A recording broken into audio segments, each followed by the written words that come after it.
Aquilo que nos expande também nos expõe.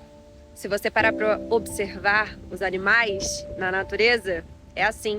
O que é necessário para o crescimento sempre exige um gesto de entrega, exige saída, exige fricção, exige trabalho pesado para a construção do novo.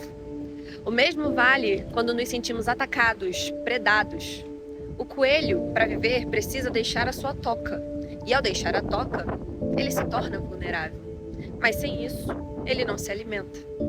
Talvez seja a lógica silenciosa da vida.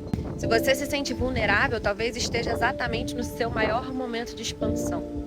E se tudo parece confortável demais, talvez seja porque o seu crescimento não está acompanhando o ritmo que deveria.